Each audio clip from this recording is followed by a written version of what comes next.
Tiga faktor kegagalan gerakan 30 September atau G30S PKI. Gerakan 30 September menjadi awal kehancuran PKI yang disebut-sebut sebagai partai komunis terbesar ketiga di dunia. Sejak kepemimpinan diambil alih oleh Dipa Nusantara Aidit pada 1950 pasca tewasnya Musso, harus diakui PKI mengalami perkembangan yang cukup pesat.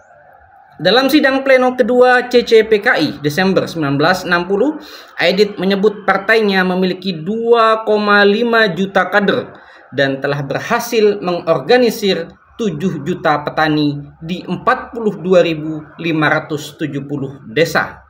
Klaim Aidit ini bisa jadi benar, sebab nyatanya pada pemilu 1955 PKI berada di urutan keempat dengan mengantongi 6.176.914 suara atau 16,4% dari total perolehan suara nasional.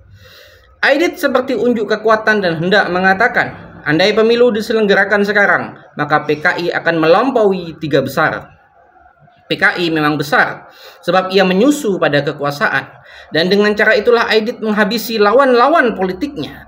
Bubarnya Masyumi yang notabene musuh utama PKI menjadi kemenangan baru bagi Aidit CS di pentas perpolitikan nasional.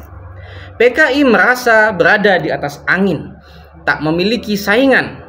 Hubungan Aidit dan Soekarno juga semakin mesra. Media-media yang kontra PKI dibredel, musuh bebuyutan PKI hanya tinggal Angkatan Darat. Aidit merasa harus segera membereskan Angkatan Darat. Isu Dewan Jenderal yang coba dihembuskan untuk membenturkan Soekarno dan Angkatan Darat ternyata tak sepenuhnya berhasil. Maka jalan satu-satunya adalah menghabisi jenderal-jenderal yang oleh PKI disebut sebagai kontra-revolusioner. Merekalah yang kelak kita kenal sebagai pahlawan revolusi. Kunjungan Aidit ke Peking untuk bertemu Mao Zedong menurut Victor M. Fick adalah pemicu utama lahirnya gerakan 30 September. Saat itu Soekarno sedang sakit parah. Mao menyarankan Aidit mempercepat kudeta, karena jika Soekarno wafat, kekuasaan akan diambil alih oleh Angkatan Darat. Inilah strategi yang dimainkan oleh PKI. Mereka melakukan kudeta melalui tangan-tangan Cakrawirawa, pengawal khusus presiden.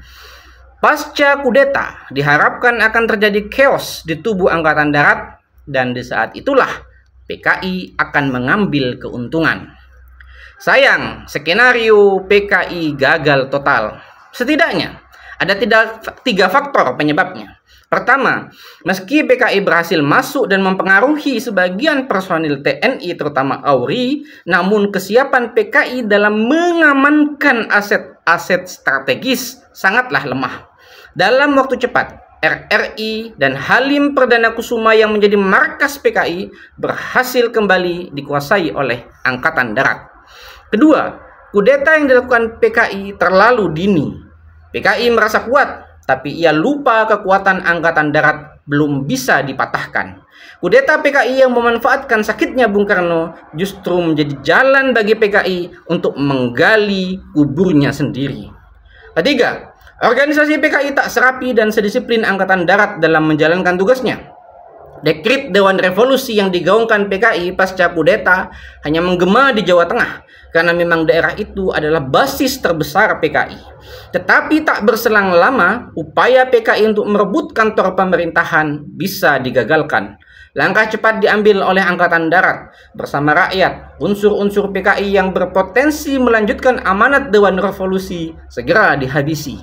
Muhammad Rum dalam pidatonya pada sidang Liga Anti Komunis Sedunia menyebut alasan kenapa harus terjadi pembunuhan massal terhadap PKI. Ia mengatakan, Muhammad Natsir ketika itu berada dalam tahanan.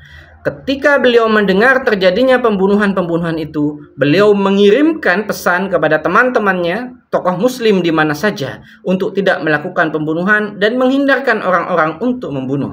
Akan tetapi Dr. Natsir terpaksa harus puas dengan jawaban bahwa karena dihadapkan kepada dua pilihan mutlak, maka mereka harus menentukan sikap, dibunuh oleh komunis atau membunuh mereka. Dan catatan tadi ada dalam buku saya yang berjudul Masyumi, PKI, dan Politik Zaman Revolusi.